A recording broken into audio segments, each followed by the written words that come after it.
Greetings, travelers. Hey, greetings, travelers. Oh my gosh, what's this? Oh my gosh, we have a Who's that guy? What? It's the ghost of Halloween past. Oh, that is so true, actually. So true. How are you feeling, Mark? I'm fair to partly cloudy, as my father used to say, on the right side of the grass. He can't say that anymore, but I still can. So I do. But thank you all for putting up with my extended absence. I'm going to try to be back as much as I can. It's still, thank you for being with me as I'm going through this health journey. But I wanted to come on and say happy Halloween to everybody, because oh my gosh, it's for you that we do this. We love you, fans. We love you, travelers. Oh my gosh, it's the most special night of the year for us.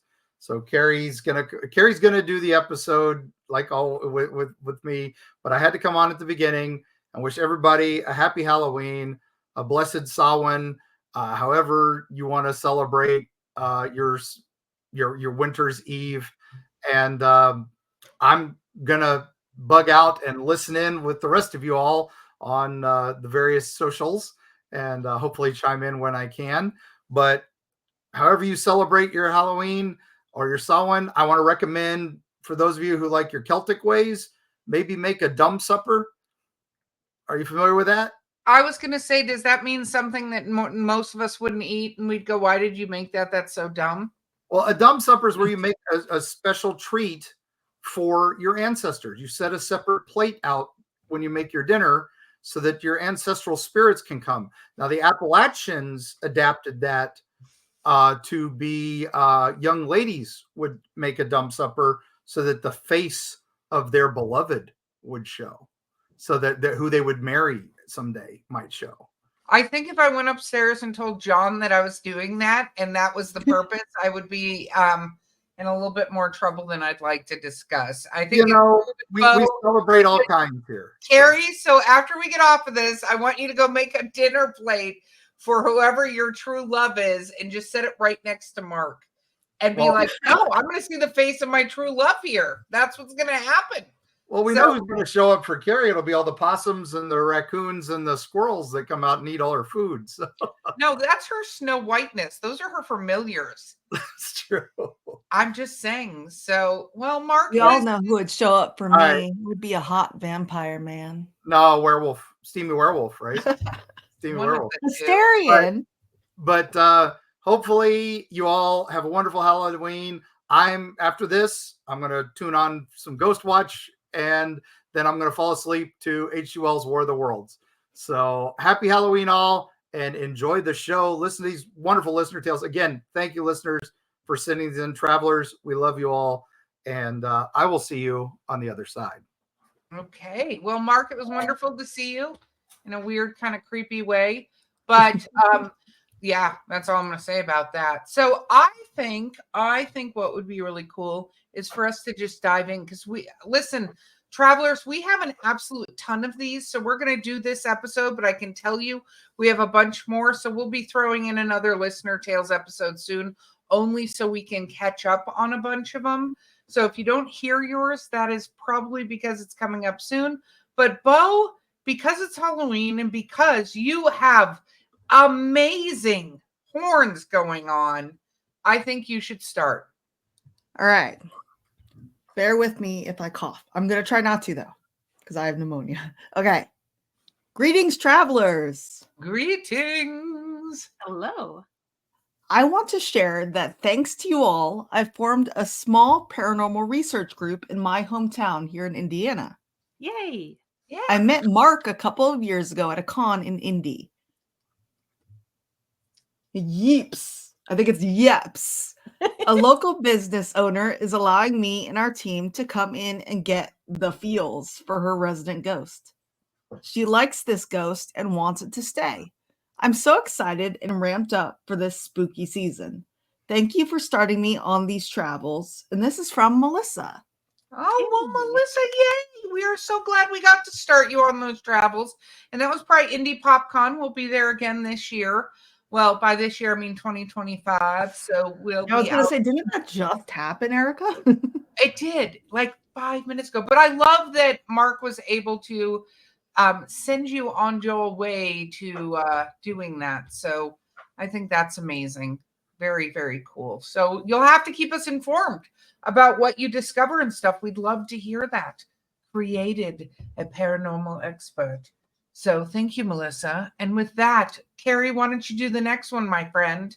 Alrighty. Getting right to it. Has anyone seen any 6 to 8 foot all white figures in the woods, specifically in Western Washington? I'm at a loss for what I saw. I have pictures and videos, but they were filmed from approximately a mile away and they are very blurry. But these figures, originally 2, became 3 separate figures and were moving back and forth. I posted the video to a different group and was ridiculed, with people telling me they were just people. I have hundreds of days, thousands of hours logged in the backcountry, and I've seen hikers from afar. These were not hikers. I will post the videos in your Discord if that's okay. I heard Mark say no blobs or orbs, but I will post 2 photos, one when there were only 2, and then when the third one appeared. I've been SOL with finding any clues of what they could be. A few people have suggested Lunarians or skinwalkers, but I'm not sure what I believe in. My gut knows they were not humans. Something else bizarre, I suddenly had cell service enough to call my partner and send him photos. I've been in this area before and it's always been consistently 0 cell service. Things I have ruled out: tall rocks, white trees, signposts, mountain goats, or other hikers. This is from Kylan, I believe. Oh, well, Kylan. Um, We have the pictures right oh, there. we do have the pictures, and Ooh. it's totally okay to post to our Discord. Always, always. Yeah, please And do. to answer your question, I mean, of course, it's tough to judge, but who knows? And if you suddenly had cell service, that's a little weird. So I don't know the answer. I mean, the West Coast, it doesn't look like squatchy squatches to me. I'm still, by the way, listeners, we're looking for the name to what a group of Sasquatches are. Throwing that out there again. I want you guys to send me those because we're going to have a poll to see what we should call a collection of Sasquatch. I know Carrie loves clan, but we'll see. But looking at the photos, I don't have the answer to what they could be. But to me, it's awfully odd that all of a sudden electronics would work. So, thoughts? Mm-hmm. Those look really tall and very starkly white against the trees. It's definitely really weird. Yeah. Super weird. I don't know. But I agree with the comment that it could be one of the white things because it does kind of make me think about that. Maybe. I mean, it depends on what time of year, I guess. They might have been mostly, furless, I guess, for lack of a better way of putting it. I don't know. It's odd. It's very odd. So, well, throw it up there. Let's see what everyone else thinks. We can share that. I don't, there's a long one after this next one. So, Beau, I'm going to have you jump in again. How's that sound? So wait, Mark had a note on that last one. I saw that it says that it was fine for the postings, that he thought it was tough to judge, and he'd love to have a team to recreate the height of it. I saw that. So yeah. I mean, if they want to tell us where it is, we can send a team and go see if they see something, right? Yeah. I think that's a good idea. Okay. Beau, right. Next one. All right. I can read the next one. Okay. All right, Appalachian sisters and you Eerie travelers. Please keep in mind before you continue reading that what I'm about to tell you is 100% real. Ooh. I did a karmic ritual on an individual who has caused me a decade of pain. So much pain that as I was crying as I was manifesting my desires. It's actually working, like really working. I can't help but to feel a little bad because I still and always will love them, but I'm a believer in karma, and that's exactly what he's getting. Out of all the spells and rituals I've done, I've never had one work so fast. He called me to vent, beg for money, and expressed how his business is failing how he's more stressed than ever. He can't sleep, isn't eating very well, and is desperate. LOL. Well, that's what you get, motherfucker. Never fuck with a witch. Signed, Anonymous. I first of all, Appalachian Sister, I adore that. I will, however, throw out, because if I didn't throw this out, it would be, is make sure you only take it so far, because I'm not saying this person doesn't deserve some bad things. Situation, so I can't judge that. However, you want to be very careful how far you take something and that you ask for it. It sounds like you had a very clear intention, and hopefully you really stated that, and it is a balancing situation versus being careful, because wishing ill will on others, even if they deserve it, quote unquote, deserve it. You can't see me quoting unless you're watching, is it's just you got to be careful on the balance of it, because. And I was always taught that whatever you do to someone else could come back at you. Threefold. So you don't want to, so you don't want to do anything too horrible, because then you're going to end up doing something horrible to yourself on accident. So it's good to do more positive magic than. And it negative. sounds like you're a pretty powerful, badass witch. So use your powers for good. That's how I'm going to say it. Use your powers for good. So, okay. Well, thank you, Anonymous. That was pretty cool. I'm going to jump into the next one because it says, hey, Erika and Mark. Hello. Yay. Mark is saying hi from a distance. I can already tell. Thanks for reading my previous story. There's another. Yeah, I love reading previous stories. Send away. Here, this is another strange thing that happened to me in the 70s in the area of Pennsylvania, where I encountered a Bigfoot when I was 12. Ooh. I love trout fishing. I did it every free minute I had in the spring and summer in Pennsylvania. It was on one of these particular outings that something strange happened. I was behind the old Jimmy in the woods where what we called Ben's Creek ran. Okay. There was a great spot that had bushes in the water partially. This area was always good for a limit of bows, browns, and brookies. I'm going to assume those are fish. Are those fish? Does anybody know? Sounds like fish names. I assume so. Okay. Like fish nicknames. Jim and Jimmy's in the woods. Yeah. So we're going with pretending like we know what they're saying. It's fine. Okay. Mm-hmm. Browns, Jimmy's, bows, brookies. Okay. I felt strange, like something was watching me, but not creepy. It didn't make any hackles rise. I was about 16 at the time and was well versed in the woods. On this day, I was doing well. I had 5 on the stringer and just caught the 6th. The stringer was upstream about 40 yards, 40 yards, because I had walked down fishing the whole bank. When I got back to the stringer, there was 4 trout. The bottom fish was gone. I thought, what the heck? Now, this is an old metal stringer that you have to have opposable thumbs to open, and it was open, so I put the current fish on the stringer and went home. I thought at first maybe an otter got it. Problem with that theory is the otter would have ate it up to the head and left me the fish head. Every time I went back, I would always lose 1 fish. Each time I would get the feeling I was being watched. Again, it was not a fear-inspiring feeling. After the second time, I figured it was a Bigfoot. Well, I went away to the Army at 18. I was stationed in Fort Lewis and came home on leave for some fishing. I went down to that spot and did something different. I crossed the creek and started to find a hole upstream. It was thick there. It was thick in there.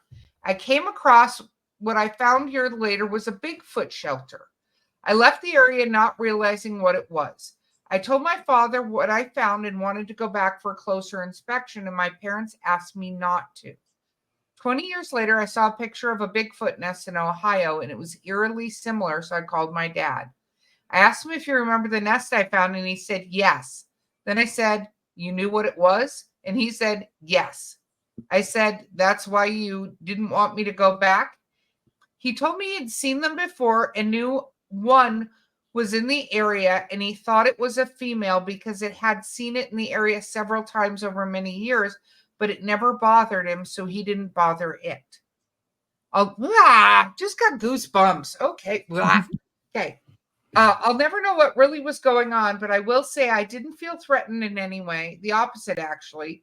I think it was female who just thought it was fun to watch me fish and play tricks on me. Jim. Well, Jim, thank you for that amazing story. And I don't think it was tricks. I think you were doing all the work. And she was like, Yeah, she was having a snack. he won't miss one. I'm good. So, I think that absolutely ridiculously sounds like that, whether male or female, it was just like, oh, you're doing all the hard work. Cool. I'll take one, leave the rest. Thank you very much. So even trade, I'm not chasing you out of here. This is my fish. Yes. I really like this story. This is just a fun, like, hey, coexistence. It's all good. Okay.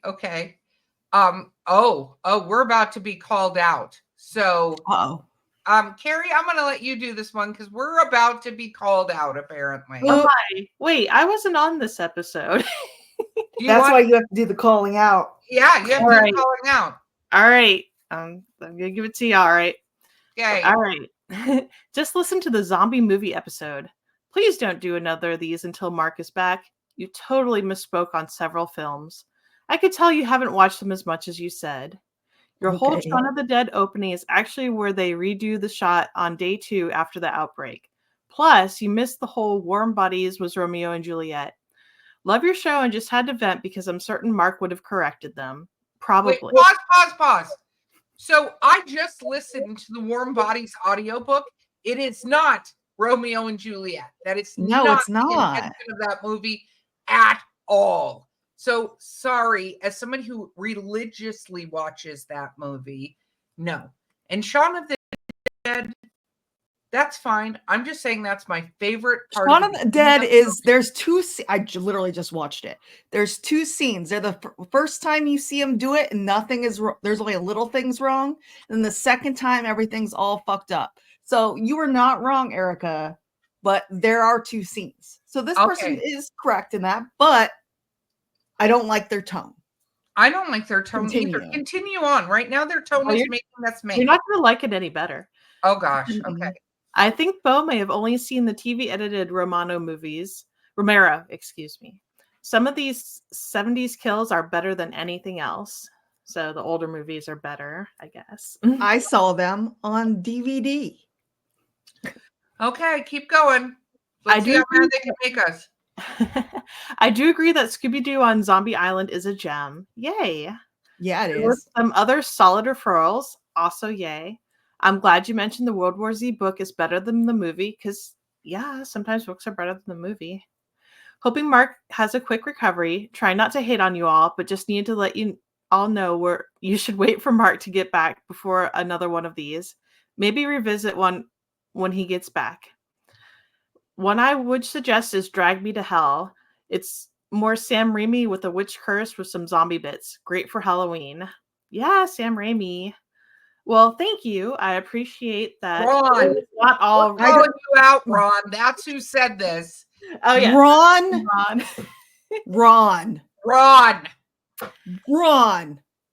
Why? That's not very nice. I know Mark had a comment on this one. So what did he say, Carrie?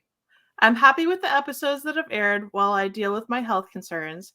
While we appreciate feedback, negative feedback is not necessary, especially on an opinion episode. Yeah.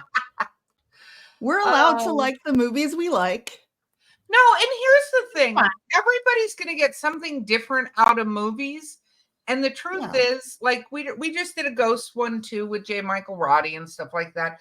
Like, everybody sees different things in movies that have different parts that mean things to them.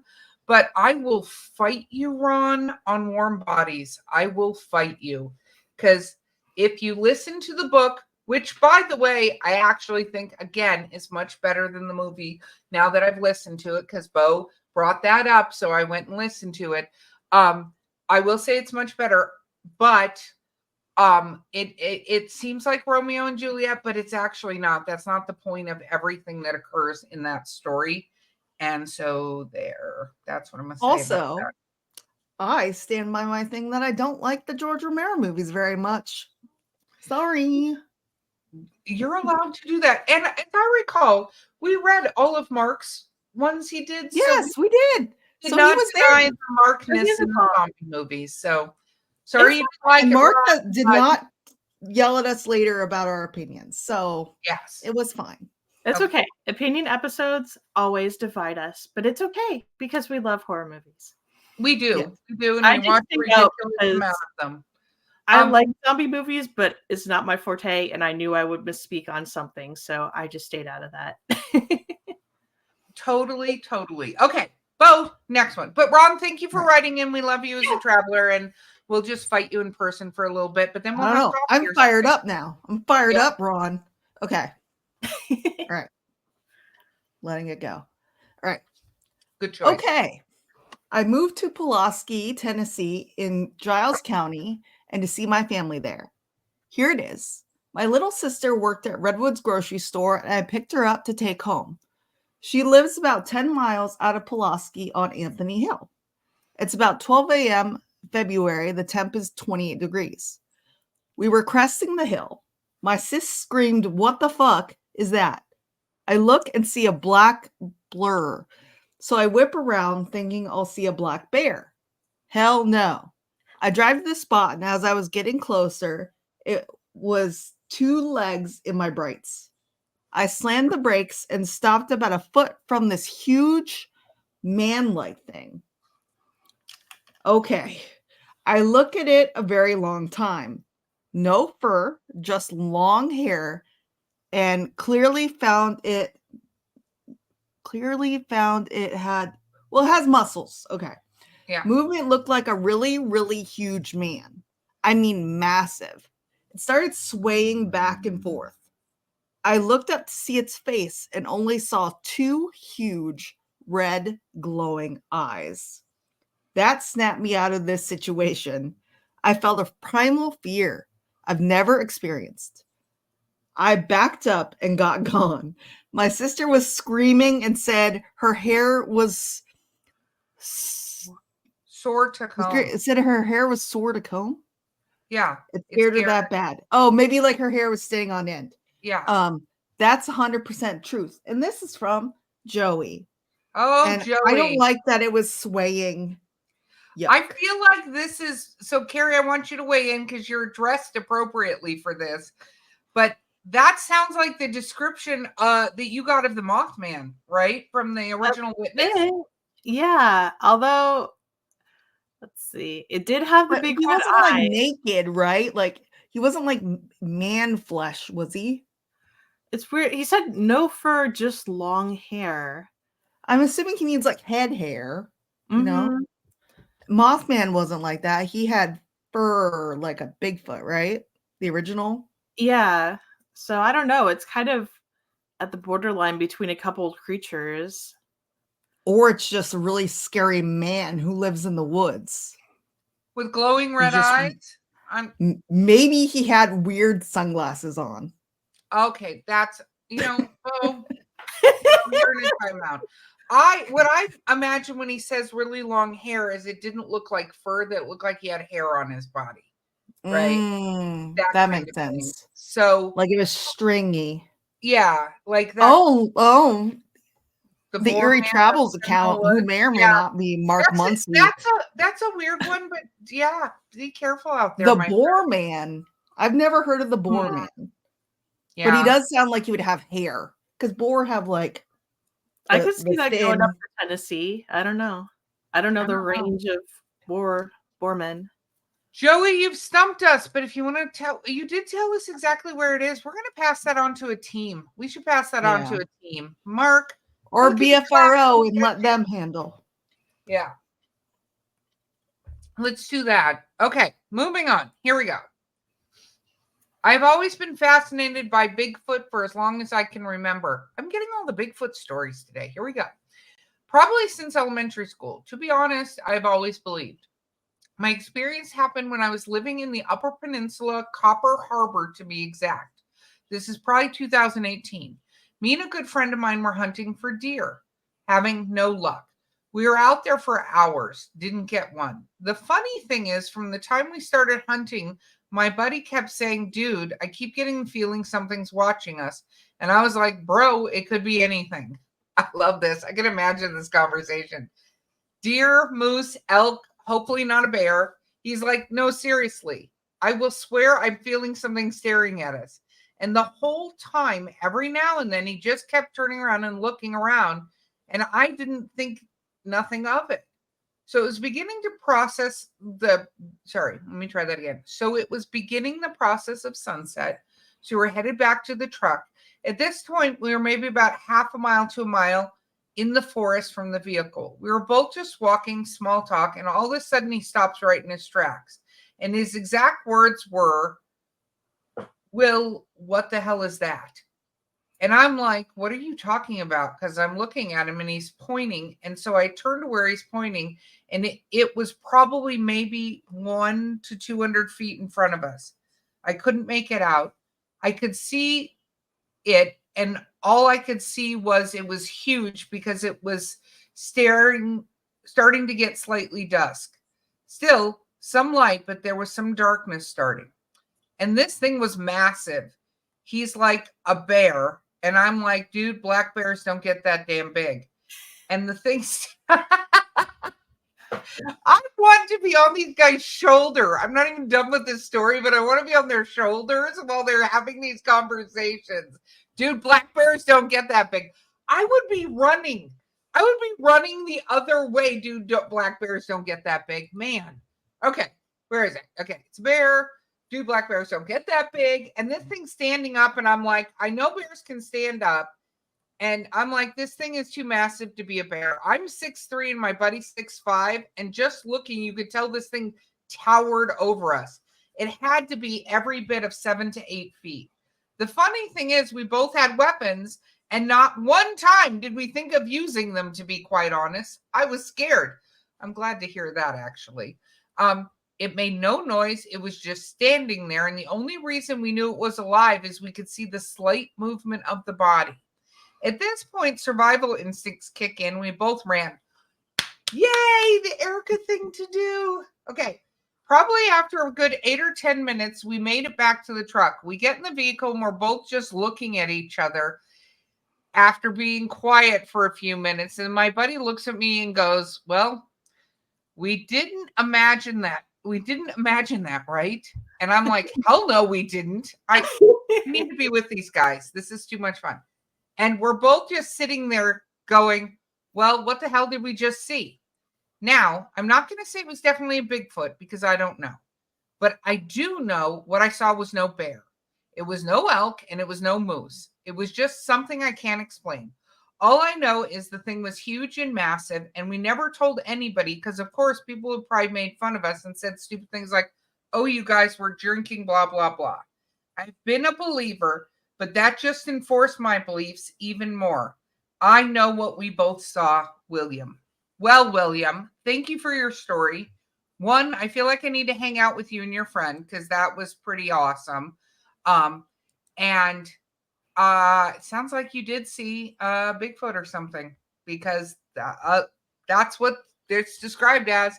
And since you did not tell me it smelled like death, I'm going to exit out of the dog man theory. So those are my thoughts. I'm really glad they did not shoot because I feel like shooting That's is not nice to shoot. always at makes them. it worse. Like that's No. usually not good. Yeah. Yeah. I think also, honestly, there's no, one of the comments was you don't have to shoot unless you're in danger. And I really agree with that because this is not something you're going to eat, right? Like this is not something you're like, nom, nom, nom, nom, nom. So if you're not going to go out to hunt to eat it or, kill a bunch of anacondas because they're overpowering the Everglades, I think you did the right thing. So that's what I'm going to say about that. So thank you, William, for your story. We love it. We love it. Love it. Yeah, someone else said they seem to instill a sense of fear. I can understand that. Like, I mean, it's like seeing something outside of your own reality that you didn't think was real, and it's right in front of you. Your mind cannot handle that. So of course you feel scared and overwhelmed and just stare at it like, is it a, it must be a bear, right? I don't think it can be what I think it is. Yeah. Honestly, in this day and age, there's not that much out in the woods you can encounter that's going to be a major threat to you other than like other humans, you know? So, yeah. Or I guess a grizzly bear, but those are only in Yeah. certain spots. They I mean- are. Those are very big too, but that is definitely a bear. You don't look at that and go, Yeah. I wonder what that is. A grizzly bear, you go, oh, that's a giant grizzly bear. Like I even hope when I they don't get stand bit. up, it still is very bear shaped. I think you would be able to tell. I agree. I agree. Okay, the next one's a little smaller, Beau, so let's throw you at that so you don't have a coughing fit. Okay. I've been told about a family of Bigfoot that live 15 minutes from me.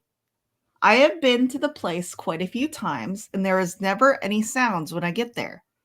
I was told if I brought fruit and left it on a tree stump and left, they would show themselves when they knew I was not going to cause any danger. So far, I have heard them coming closer to the fruit, but haven't seen anything. I do know that about an hour later, when I make my circle and come back, the fruit is gone. It's a little scary, and I don't stay too close yet. One day I hope they show themselves to me. And this is from Tim. Well, hello, Tim. One thing you might want to do is see how close you are to the fruit, because they're not going to come probably within close distance, is my guess. Like they're going to need their space. But it'll be neat to see if they bring you stuff too, because it's kind of cool. There was a whole thing I saw on Reddit the other day having nothing to do with Bigfoot, but I thought Carrie might appreciate this, where a guy had ravens, and the ravens were coming in. He was giving them bread, but one of the ravens dropped off a $20 bill. So he went out and he bought them fancy, really seeded, wonderful bread. And Ooh. now the ravens bring him paper money all the time. And he's like, I hope these ravens aren't robbing people to do this. And I'm like, It's funnier if they are, though. Like It they are kinda really is. serious about their bread. Somewhere out there is like someone's like, why is my charity bucket so empty? and the ravens are like, seeded bread. But I think if Tim, I'm sure you will see them. It is definitely a trust thing, because I don't think it's going to be an easy. And if you really look at animals and stuff and building up trust, even if you look at some of the really sad shelter dog videos, is you see it takes a long time sometimes for trust to be developed, because you've never seen what's happened with them before. So yeah, Raven Mafia, I love it. I just feel like that's something Carrie could do, is create a Raven Mafia. So I'm going to need working on it. that work on. Our crows are pretty skittish here. But yeah, like I think it's just a lot of time and patience. And I saw someone suggested doing a camera. I really want to do a trail cam for our animals, but I also know they tend to be able to sense it. So I would think something like a Bigfoot would know to avoid it. Yeah, no, I think they definitely would, because that would expose them too. So I would just, Tim, try standing back as far as you possibly could to see what it is. The other thing is, if you wanted to make sure it's really, really Bigfoot, do the peanut butter trick where you slightly loosen the jar, but not all the way, because you have to have opposable thumbs to open a peanut butter jar. So yes, that's like the peanut butter one. Then you know for sure something is having to work to get into it. yeah. And you take the paper off too, right? You don't leave the paper on. Correct. The jar? Okay. Yeah. Paper off and stuff, because sometimes I saw one where one of them ripped it apart after it opened it. They thought it was a juvenile in like a fit. I don't think it's a juvenile. I hate to say it. Peanut butter is sometimes hard to get out of the jar when you're down to the last little nubbies of it. That's true. If you have the power to open the thing, you would open it like that. I would. You never get the last little bit. Exactly. I think it's a brilliant theory. So I'm going to go with that. Okay, Carrie, how about you take this next one? It's a little bit long, but that way Beau doesn't cough us to death. Yes, it is all good. I am sending this anonymously because I work in the medical field in a small town, and if naysayers were to read this, it could cause a loss in confidence in me and negatively affect my income. Totally understand. Thank you for writing in nonetheless. Yes. All right. I live in a small town less than 20 miles from the Honey Island Swamp in Louisiana. Ooh, Ooh. love Honey Island Swamp. I live on a farm that has been passed down through my family for several generations. I've had 2 interactions in my life with what I believe was a Sasquatch. The first time I was 19 years old, and a friend and I were headlighting rabbits in a hayfield. It was January and cold. He was driving, and I was using the light when I saw 2 yellow eyes about 8 feet off the ground by a tree. At first, I was thinking it was a coon, but then I could tell that whatever it was ducked behind the tree. One eye stopped reflecting, then the other. Not like when the animal blinks and both stop reflecting simultaneously. I told my buddy to stop driving so I could see better, and the eyes reappeared. Then it suddenly turned its head and disappeared. I could tell it turned its head by the way I lost reflection in the eyes. My buddy saw that, and before I could say anything, he floored it and we went home. All right. The next day, we went back to the spot. It had rained all night, but the area was covered with leaves and sticks, so no tracks. The lowest limb on that tree was about 20 feet off the ground, so whatever it was, wasn't in the tree. Okay. The second encounter was about 10 years later. We had just built a new barn with an attached lean-to that I was using as a shop. It had a cement floor and was built for a roll-up door. The door hadn't been installed yet and no electricity yet. It was August and hot. I was overhauling a tractor engine and had moved the engine stand to the far back corner of the building so I would be in the shade as the brutal sun was pouring in from the large opening where the roll-up door would be going. About 50 yards from this, the front of the shop was an open area where we stacked rolls of hay outside. 4-foot by 5-foot rolls in rows of 15. I'd say about 10 rows. The shop opening faces west, and it was about 4 p.m. I was using a wooden hammer handle to tap the pistons into the cylinders of the engine at the time, and I guess the knock was what attracted it. I have a feeling that someone was walking up or watching me, so I looked up and just caught a glimpse of something brownish red being pulled behind the farthest row of hay rolls. I watched for a second, thinking it was one of our dogs, but generally ignored it and went back to work. I started tapping another piston into another cylinder when I saw something poke out from behind the hay bales. I caught it that time. I only got about a 2-second view before it pulled its head back, but it was unmistakable. It was a head. Dark face like a gorilla, but flatter features like a human. Short, dark brown, red hair. It must have known I saw it because it jerked its head back. My brain was processing what I saw, and I was confused as to what I saw, but then this creature stood up, towering at least 3 feet over the 5-foot tall hay rolls. It put one hand on a hay roll and jumped up on the stack. It crossed diagonally 10 rows of 15 bales in about 4 large leaps. The hay was stacked about 20 yards from the woods. After it jumped off the stack, it ran into the woods, and it sounded like a bulldozer just tearing a path, then silence. No birds, squirrels, nothing making noise. The barn is about 30 yards from my front door, but I stood there in the shop frozen and shaking, hair on my neck bristling. I don't know how long I stood there, but I eventually began to think that I had to get in the house. I have never been so scared in my life and flat ran to the house. I was nervous for a long time after that about being outside, and it took a year or more before I went back into the woods. I eventually reasoned that it was more curious than anything because it could have easily come into that shop and tore me apart. I have told very few people the story, and it's always laughed off. The only chemicals I was using that day was the clean motor oil and assembly lube. I know what I saw was real. Anonymous. Wow, anonymous, because yeah. And again, it's not there throwing things at you or stomping or banging stuff around. It was just like, hey, what are you? Oh, you were looking at me. Like I don't know. I think that, there's curiosity, there's sounds, there's all kinds of things. It sounds like you saw some kind of Bigfoot, and it then was like, you know what, I'm going to go.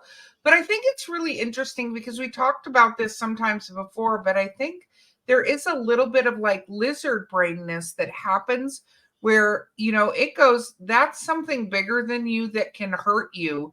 So that's the, hair standing up on the back of your neck, the being frozen, the not, that's fear, and not necessarily because it's aggressive, but it is bigger. And, it's I think the smart parts of us that not every human seems to have that go, maybe it's a good idea you leave that thing alone.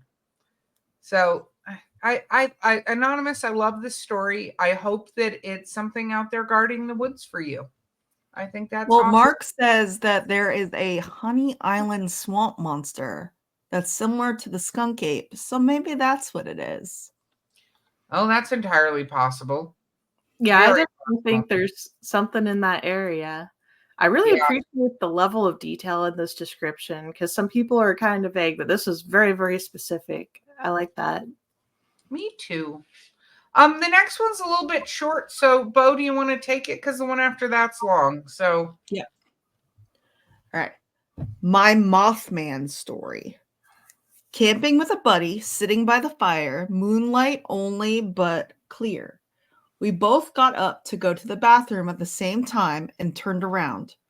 Both saw it at the same time in a tree, 30 to 40 feet away, maybe 20 feet up.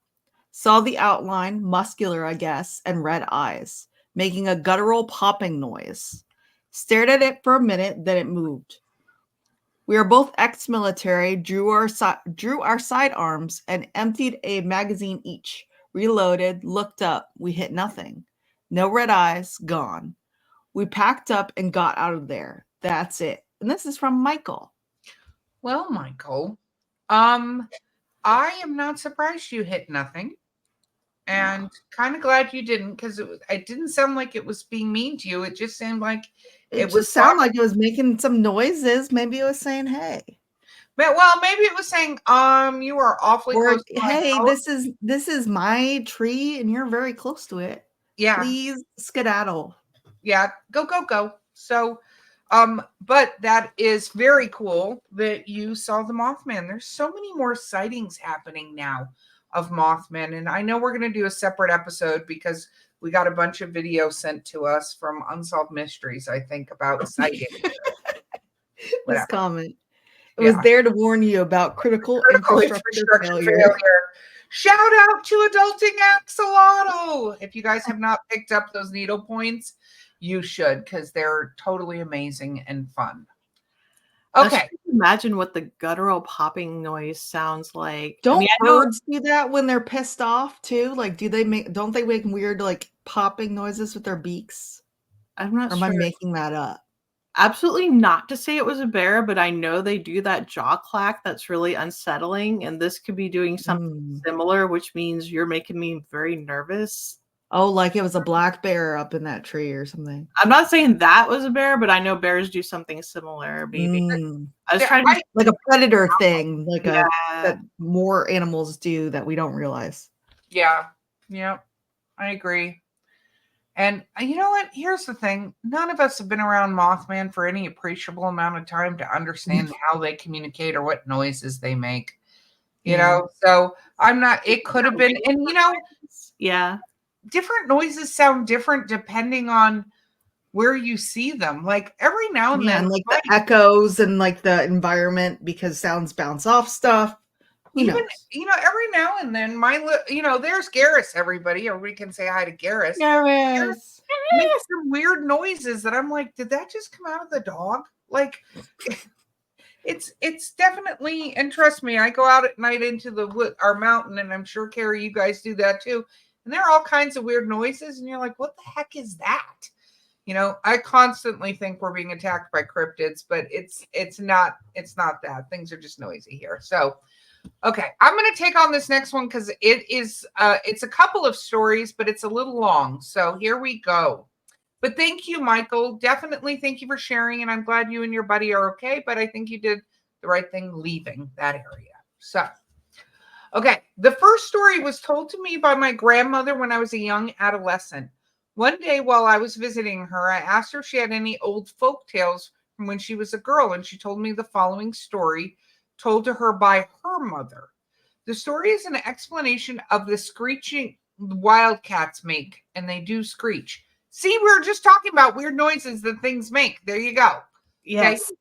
They are a horrible and typically sound like either a woman screaming or a baby crying and will freeze the blood in your veins. Long ago, when whites first began settling the area, there lived a man and his wife in the frontier wilderness. The man's wife was heavily pregnant, and one day she went into labor. And the man and his wife hopped into their horse to go to the nearest midwife. There were no doctors in the area, who was some ways away. The woman was settled into the midwife's cabin, and what followed was a long and strenuous labor that took the life of the poor woman, but not before she had given birth to her child. Oh, that's sorry to hear that. The midwife had no room besides the one, and the now deceased woman laid in it. So she told the man to take the child and ride home and get some rest and grief in silence. When the man left the cabin, it was past midnight, and the way was dark. And the man had no lantern with him, so he rode into the darkness with only moonlight. As the man rode along, he heard the sounds of rustling branches and stalking things, and he turned to see yellow eyes in the darkness. Panicked, the man began to ride quicker, only to hear the beast pick up pace. Soon, the galloping hooves drew another panther who began to give chase as well. The man began to ride even quicker to escape them, and the galloping of the horse and the poor condition of the road woke his newborn, who began to cry out. Soon the noise brought a whole host of wildcats who chased full speed down the road after the man, snarling and hissing all the while. What followed next is of some debate. The man dropped his newborn child onto the road. Oh, some say by accident, struggling to hold both the child and steering the lead, and a panicked, escaped newborn fell out of his grasp. Others say the man was a coward and dropped the newborn to distract the panthers, but regardless, the man dropped the newborn into the road. As the man turned his head, he saw the panthers descend on the infant and eat it alive. The baby was crying all the while. Oh, I don't like this story. Oh. The man rode on, weeping the whole way. After some time, he reached his home, and either struck by guilt for what he'd done or grief for his wife and child, began to drink heavily and fell into a drunken sleep. Some time later, he was awoken by a long wailing cry like one of an infant, and soon heard another, then another. Soon all around his home was nothing but screams, cries, and shrill shrieks of babies. The choir from hell that continued all night and didn't stop till sunrise. After the midwife hadn't heard from the man for a day, she and some of the neighbors came to the man's cabin, checked on him, found him in a pool of his own blood. He had clawed his ears off by hand and subsequently bled to death. Wah! I do not like this story at all. No one is quite sure why the event caused the panthers to begin to cry. Some say they learned to mimic hearing the baby screams. Others say the newborn, being unbaptized and unable to enter heaven, possessed the panthers. And some say God himself gave the ability to the panthers so they may punish the man for infanticide. But regardless, some nights the serenity of the mountains is broken by a long and terrible wail like that of the newborn. Wow. That's the first story. A really heavy one. Yeah. I liked it. I know it's like a fable folklore-y tale, but I like the idea of the baby possessing all of the cats to go yell at his dad for leaving him on the ground. I love that. It's like a origin of why the panthers make that sound then. Yeah. Well, yeah, no. Okay. Second story is not so much folklore. My grandfather would warn me and my cousins when we were little not to stay out after dark, as then we could be eaten by hellhounds. I mean, that's a legitimate claim, right? He told us that hellhounds are Satan's hunting dogs who hunted down the souls of the unrepentant and for those who tried to break contact with the devil. They were massive black dogs close to the size of a black bear with red eyes and black teeth. They were said to not make a noise until they were right upon their victims. Then they'd let out a baneful howl and grab their victims' ankles with their teeth and drag them to hell. Once or twice, my grandfather or uncle would mimic a wolf's howl out of sight and try to scare me and my cousins to come running back into the house, which we often did. Another time, me and my cousins dropped everything we were doing and ran to our grandparents' house because my cousin swore he saw red eyes in the bushes and swore up and down it was a hellhound getting ready to eat us. This is kind of why folk tales and stuff, some of them came into being, was you should not do this thing because it's unsafe. So we're going to tell you this horrible thing that could happen to you if you do this thing. So I love that. I think that's cool. Okay, one last story. Third story is a little less folk and more something my grandparents made up to keep us out of abandoned mines on the hill, which often are poorly ventilated, flooded, or collapsed. They told us the mines were haunted by the vengeful spirits of miners who died in the terrible accidents, and if we ever entered them, we'd never return. Forced or forever wander the tunnels until we died and our souls joined the miners, waiting for tunnels for new victims. These are the ones I remember. I'm sure if asked some of my kin, they might also recall a few more. I should also mention these stories all originate from Logan County in West Virginia.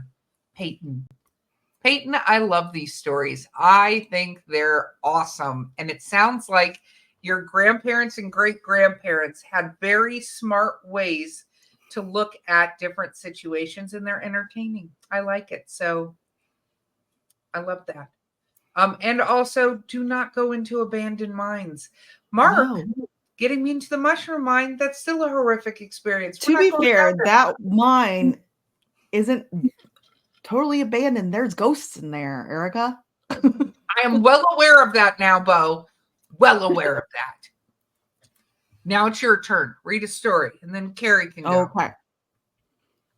All right. I have another story about a Sasquatch that came up behind my Jeep when I was working security up Chehalis Lane, 14 point. What is it? Chehalis Lake? Chehalis Lake? Chehalis Lake. Chehalis Lake, 14.5 kilometers. I was on graveyard shift. I was working for Johnny 5 crew, and they were hired by forest firefighters to help with security. Late at night, pitch black, I fell asleep, and next thing I can hear, footsteps behind my Jeep. My uncle was in the truck beside me. I was trying to look around, but it was way too dark. The next day, my uncle wakes up and asks me if I heard that Sasquatch walking around near us. I told him I can hear it right behind my Jeep. That was a steep hill where I was parked.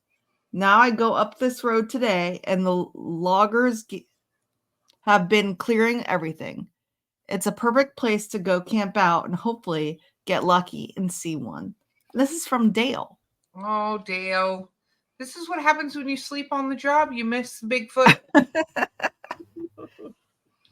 It's the rule. You can't sleep on the job or you miss all the sassy squatchies. So I love that. I love it. Okay. Thank you, Dale, for your story. And we do hope you get to see one time. So I guess next time, though, you got to stay awake. That's the rule. At least you have a target area to go for. Yeah. Absolutely. Okay, Carrie, what's coming up next? I live out in the woods up north. Sadly, now people are starting to move in. Yep, people do that.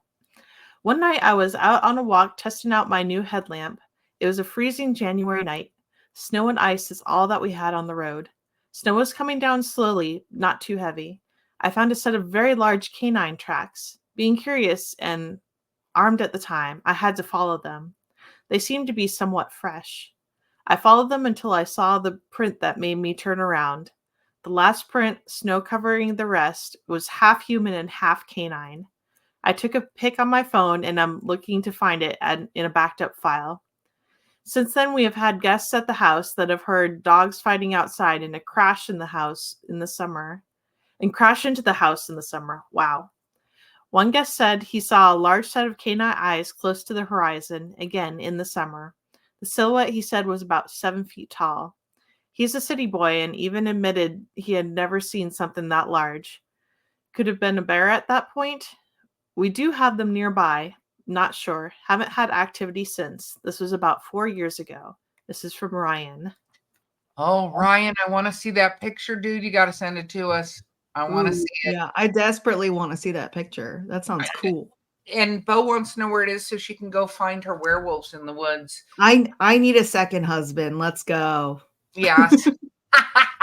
Well, I'm just saying you could put that plate out tonight and see what that's going to look like for you. After Carrie does it, because I'm dying to see what comes to her table. But I would say that sounds like Dogman. I mean, that's kind of what it sounds like, and maybe the group of them moved on. Do we know what a name of a group of dogmen are?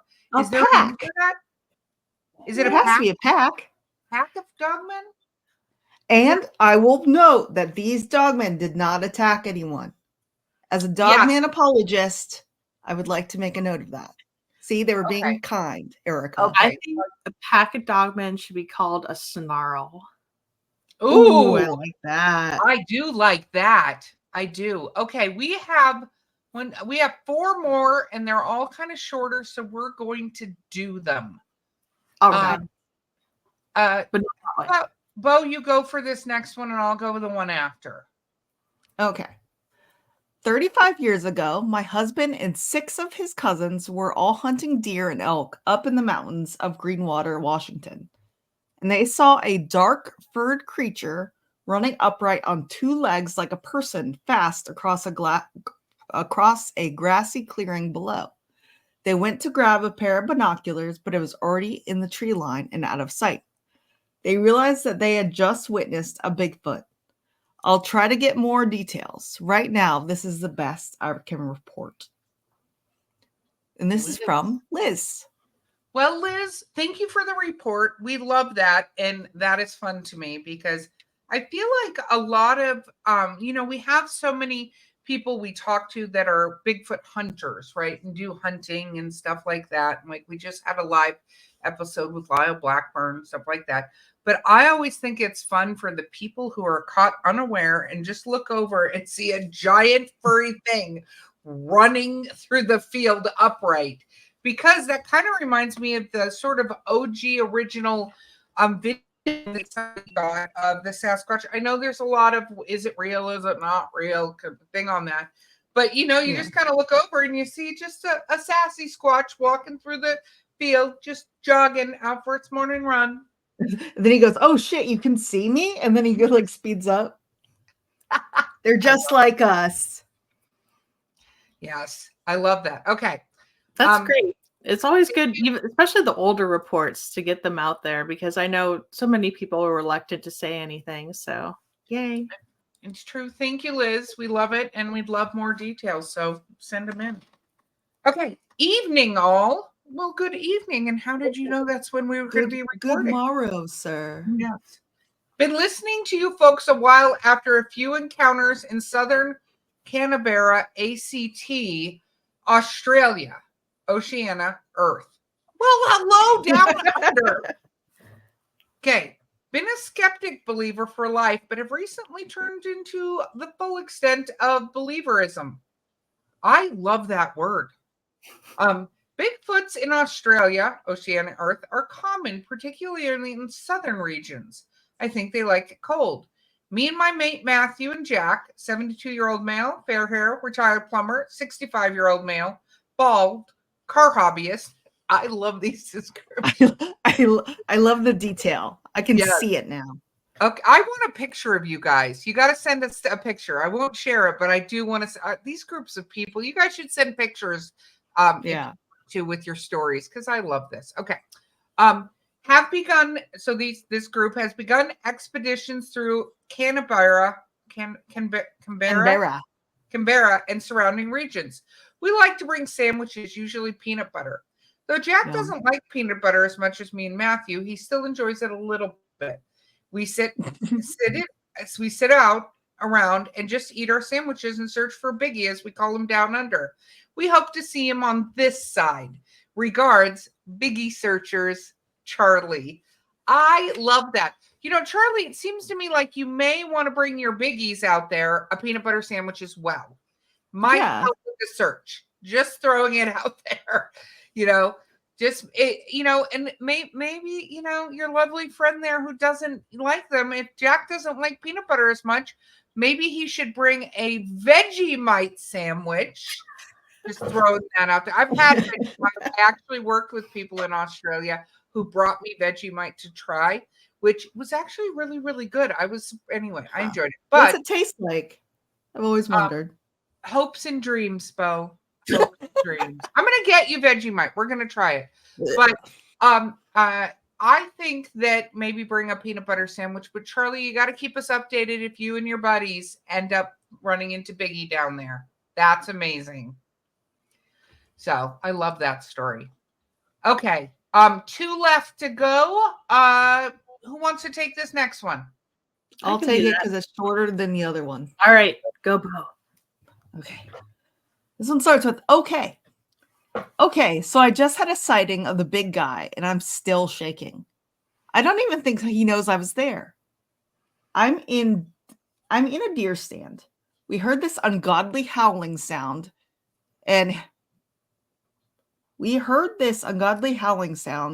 stand up all over my body. I started looking through my night vision goggles and I spotted the big guy about 15 yards behind me. He was just looking around. I don't think he had a clue I was here. This is in Sangamon County, Illinois, on the river.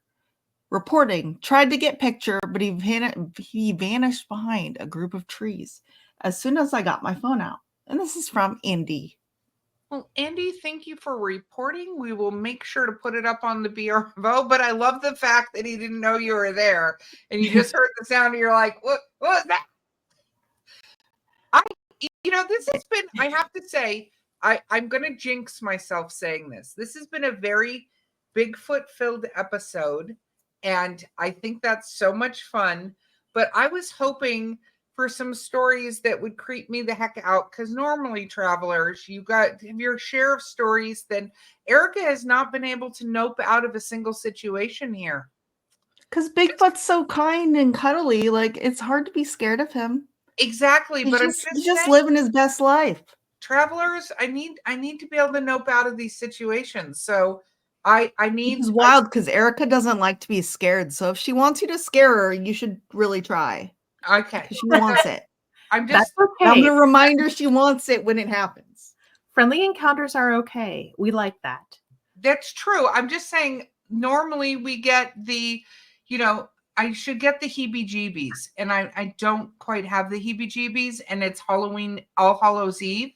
So I'm just saying, travelers, I love the cryptid stories. Don't not send them to us, but of course, she wants some Samhain scaries, is what she wants. I want some scary scaries. But with that, Carrie, why don't you take away our last one for us? All right, this is not a Bigfoot one. Oh. I don't know if this podcast covers aliens. Yes, indeed. Oh, yes, we do. All the things. Much to X's dismay. We do. Yeah. Yes. But I would like to share my experience from a night ago.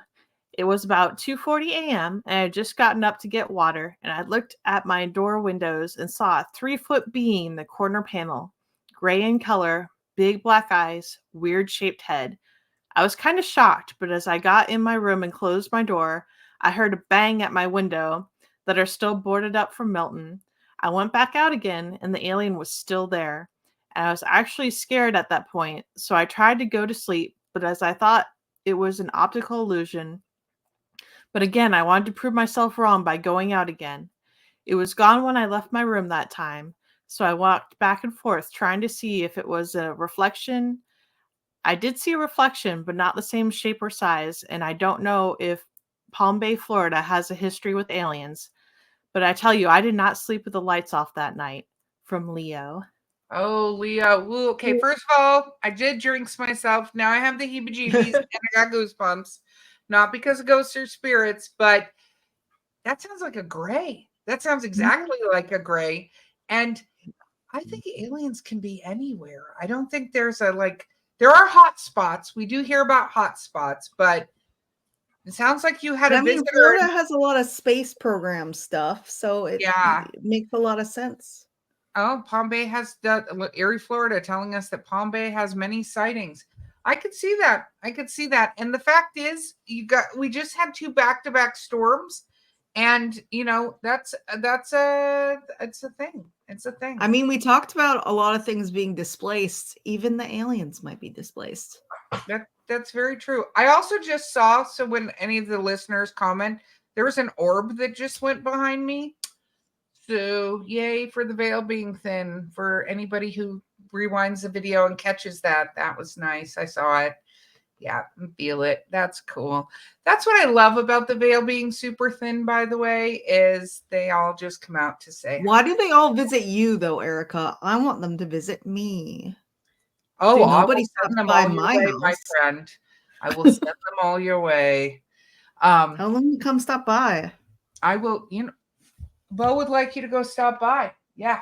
So why Yes, don't you go please. do Getting Thanks. haunted objects in the mail soon. that? Yeah, exactly. I'll take them all. I'll take the haunted dolls. Let's go. Oh, God, you guys are terrible. Okay. And open or close her. Hey, Okay. it's the last night almost in Lonesome October. Yes, it's true. It's true. I would say I'm a closer, Mark, if I had to pick one of those two. I'm a closer. So yeah, be careful what you wish for. Yeah. Okay. Well, with that said, travelers, I want to, of course, thank the lovely costume ladies. And so if you're listening to this, feel free to jump in and look at the video on our YouTube because you'll see all of us. I have my little like druidic horns, and then Carrie's dressed like a Mothman. And then we have the tiefling horns on Beau because she's evil. And I want to say thank you. The tiefling are misunderstood, Erica. Oh, Anyway. okay.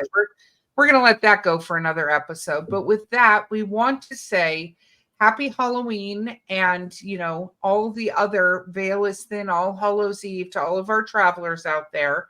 I know Mark would say, don't forget that there will be more trick-or-treaters than kids in your town this Halloween. And of course, make sure if you're out in the woods and you see those eyes that you might want to consider that you probably ought to leave. And with that, we will see you on the other side.